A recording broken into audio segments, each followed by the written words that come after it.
नमस्कार दोस्तों, welcome back to our YouTube channel where we discuss the latest in geopolitics and international relations. और आज हम बात करेंगे प्राइम मिनिस्टर नरेंद्र मोदी की बायलैटरल मीटिंग के बारे में, जो उन्होंने ईरान के नए प्रेसिडेंट मसूद पजेश्कियां के साथ की। हम जानते हैं काजा के अंदर, अभी काजन नाम के एक शहर के अंदर जो रशिया के अंदर मौजूद है, वहां पर ब्रिक्स की समिट चल रही है। और उसी समिट के दौरान ही भारत के प्रधानमंत्री नरेंद्र मोदी एंड ईरान के जो नए प्रेसिडेंट हैं मसूद पजेश्कियां, उनके बीच में एक बायलैटरल मीटिंग हुई। और इस मीटिंग के दौरान ईरान के प्रेसिडेंट ने भारत की मदद मांगी। तो आज की इस वीडियो में हम जानेंगे कि आखिरकार अब ईरान को भारत की मदद क्यों चाहिए, भारत ईरान के लिए क्या कुछ कर सकता है। इस पूरे इशू को समझने की हम कोशिश करेंगे। वीडियो एंड तक जरूर देखना, काफी इंफॉर्मेटिव वीडियो रहने वाली है ये। पर उससे पहले, चैनल का नाम है दिया ये सब, मेरा नाम है राही मेहता। आइए शुरू करते हैं आज की हमारी ये वीडियो।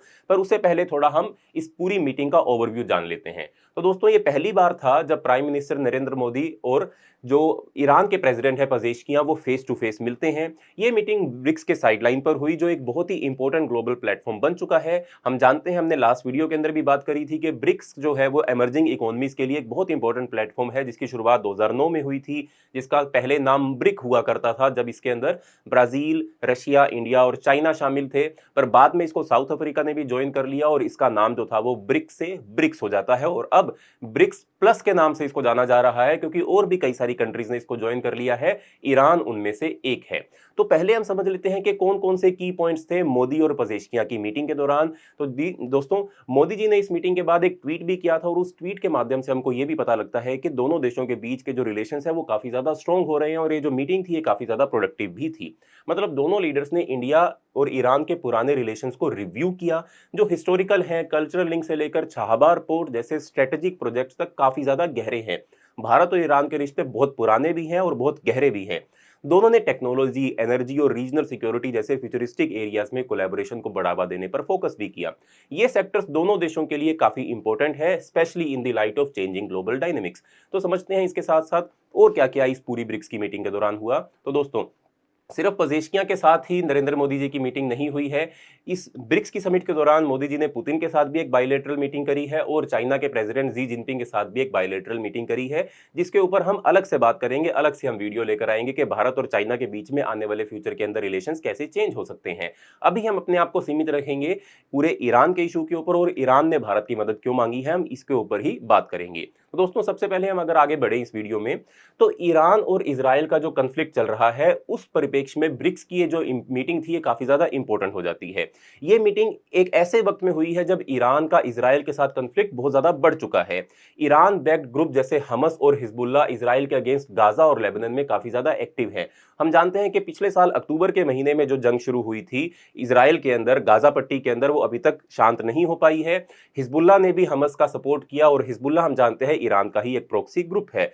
लेकिन ये सब कन्फ्लिक्ट के बावजूद ईरान का ब्रिक्स जैसे प्लेटफॉर्म पर होना काफी इंपॉर्टेंट है। ये forum emerging economies, emerging Nations को अपने इकोनॉमिक और पॉलिटिकल इन्फ्लुएंस के लिए काफी ज्यादा मदद कर सकती है, और ग्लोबल लेवल पर उनको बढ़ाने का काम भी कर सकती है। ईरान जैसे देश के लिए ब्रिक्स मेंबरशिप इसलिए भी जरूरी है क्योंकि उन्हें ग्लोबल सैंक्शंस का सामना करना पड़ रहा है। हम जानते हैं कि ईरान को अपने न्यूक्लियर प्रोग्राम के चलते वेस्टर्न कंट्रीज के द्वारा, खासतौर पर अमेरिका के द्वारा, कई सारे सैंक्शंस का सामना करना पड़ रहा है। और ब्रिक्स मेंबर्स के थ्रू ईरान जो है वो अपने ट्रेड और इकोनॉमिक रिलेशंस को डाइवर्सिफाई करना चाहता है। ये एक बहुत ही ज्यादा इंपॉर्टेंस थी इस मीटिंग की।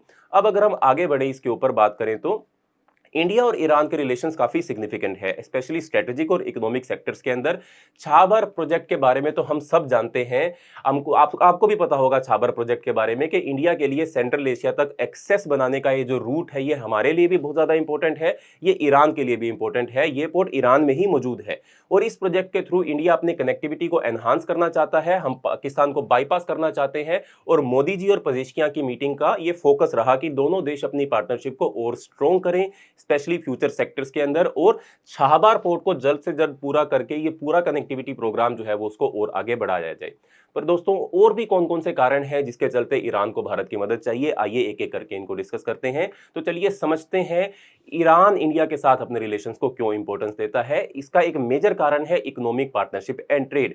सबसे पहली वजह ही यही है, इकोनॉमिक पार्टनरशिप। ईरान पर काफी सारे वेस्टर्न सैंक्शंस लगे होने के कारण, स्पेशली यूएस की तरफ से, उनका ट्रेड काफी ज्यादा इसके चलते इंपैक्ट हुआ है। इन सैंक्शंस के कारण ईरान को बहुत कम देशों से ही ट्रेड करने का मौका मिलता है।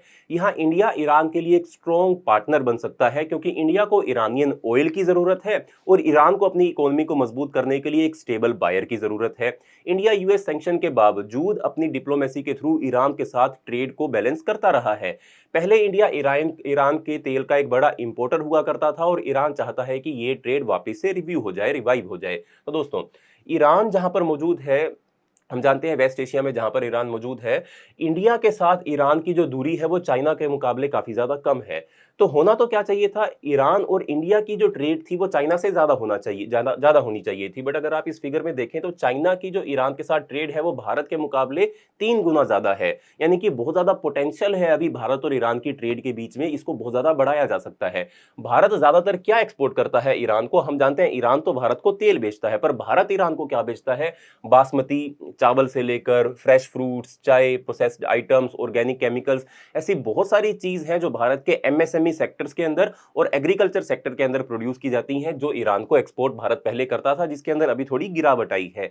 इसलिए ईरान अपनी इकोनॉमिक पार्टनरशिप एंड ट्रेड के लिए भारत की मदद मांग रहा है कि भैया हमको जरूरत है, हम चाहते हैं कि हम इन सैंक्शन से बाहर निकलें और अपनी ट्रेड को रिवाइव करें।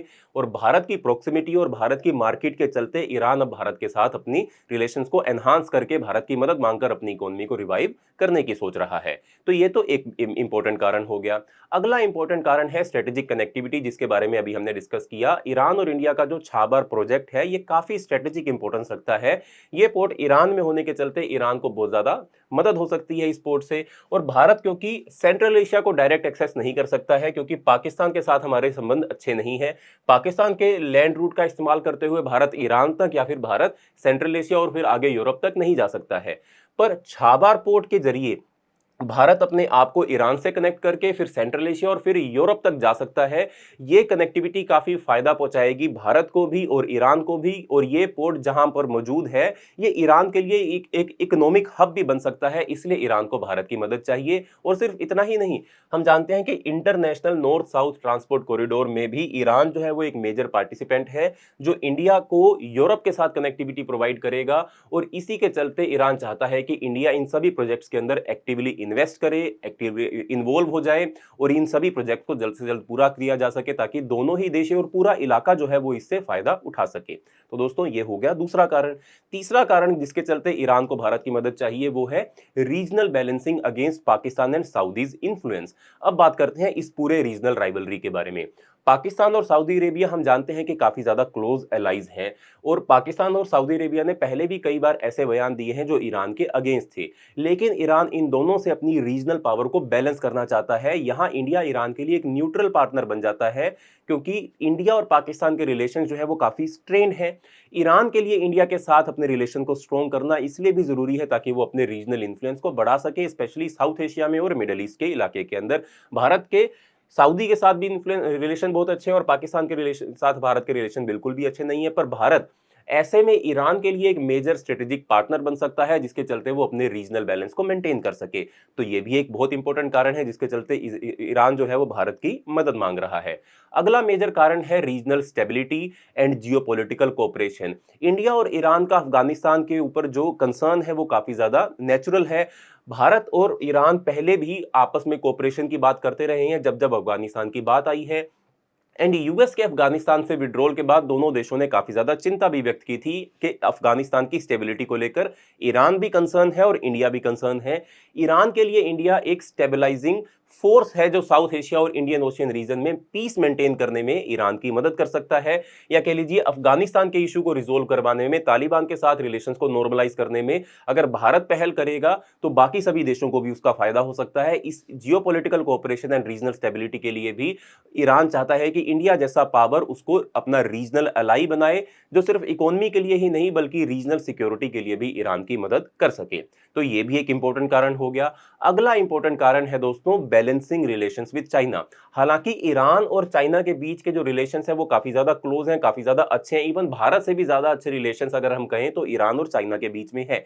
लेकिन ईरान नहीं चाहता कि वो सिर्फ एक ही देश के ऊपर डिपेंडेंट हो जाए। ईरान अपने फॉरेन रिलेशंस को डाइवर्सिफाई करना चाहता है, हर कंट्री डाइवर्सिफाई करना चाहती है, और इसलिए इंडिया के साथ ईरान अपने टाइज को और स्ट्रॉन्ग कर रहा है। इंडिया के साथ पार्टनरशिप ईरान को एक बैलेंस प्रोवाइड करती है, जिससे वो चाइना या किसी भी कंट्री के इन्फ्लुएंस के ऊपर डायरेक्टली डिपेंड ना होकर अपने रिलेशंस को डाइवर्सिफाई कर सकता है। तो दोस्तों ये भी एक इंपॉर्टेंट कारण हो गया। इसके बाद जो लास्ट और सबसे इंपॉर्टेंट कारण है वो है technology and future sector cooperation. Last but not the least, Iran को टेक्नोलॉजी, इंफ्रास्ट्रक्चर और एनर्जी के एरियाज में भी इंडिया की मदद चाहिए। इंडिया के पास ग्रोइंग कैपेबिलिटीज है रिन्यूएबल एनर्जी सेक्टर के अंदर, टेक्नोलॉजी के अंदर और इंफ्रास्ट्रक्चर डेवलपमेंट में। ईरान इन फ्यूचरिस्टिक सेक्टर्स में पार्टनरशिप के लिए भी इंटरेस्टेड है। ये एरियाज दोनों देशों के बीच कोलैबोरेशन का एक इंपॉर्टेंट एस्पेक्ट भी बन रहे हैं। तो दोस्तों हम जानते हैं कि भारत के अंदर टेक्नोलॉजी रिलेटेड स्टार्टअप जो है वो बहुत ज्यादा तेज गति से ग्रो कर रहे हैं और उन्हीं का फायदा उठाना चाहता है ईरान। भारत के साथ अपने संबंध को और ज्यादा अच्छा करना चाहता है ताकि इन technology and future sector cooperation में भारत की वो मदद हासिल कर सके। तो दोस्तों ये थे कुछ मेजर रीजन जिसके चलते ईरान को भारत की मदद चाहिए। इसलिए ईरान के प्रेसिडेंट पेजेश्कियान ने मोदी जी से मदद की अपील भी करी और इसके साथ साथ वो ये भी चाहते हैं कि जल्द से जल्द ये वेस्ट एशिया का जो कंफ्लिक्ट चल रहा है ईरान और इसराइल के बीच में, ये भी जल्दी से खत्म हो सके ताकि यहाँ पर पीस आ सके और ईरान अपने रिलेशन को दूसरी कंट्रीज के साथ जल्द से जल्द नॉर्मल कर सके। खैर ये तो कहने की ही बात है, अंदरूनी बात तो आप भी जानते हैं, हम भी जानते हैं कि ईरान चाहता है और चाहता रहेगा कि इस इलाके के अंदर पीस जो है वो इतनी जल्दी एस्टेब्लिश ना हो ताकि उसके जितने भी रीजनल एम्स हैं, जितने भी उसके रिलीजियस एम्स हैं वो सभी पूरे होते रहे। खैर वो बात अलग, यहाँ पर हम सिर्फ पॉजिटिव एटीट्यूड से ईरान को लेकर बात करने की कोशिश करेंगे ताकि फ्यूचर के अंदर अगर इसके अंदर कोई बदलाव आता है तो हम इसके ऊपर और ज्यादा प्रोग्रेस कर सके। तो दोस्तों ये थी वजह कि आखिर ईरान को इंडिया की मदद क्यों चाहिए। Strategic partnership, trade, regional stability और टेक्नोलॉजी, इन सब में दोनों देश काफी ज्यादा क्लोजली वर्क कर रहे हैं। आपको क्या लगता है, क्या ईरान और इंडिया के बीच ये पार्टनरशिप फ्यूचर में और भी ज्यादा स्ट्रांग होगी? कमेंट सेक्शन में जरूर बताइएगा। अगर आपको ये वीडियो पसंद आई हो तो लाइक, शेयर और सब्सक्राइब जरूर करें। ऐसे ही और इंटरेस्टिंग जियोपॉलिटिकल टॉपिक्स के ऊपर वीडियो देखने के लिए हमारे चैनल के साथ बने रहें। मिलते हैं अगली वीडियो में, तब तक के लिए नमस्कार एंड जय हिंद।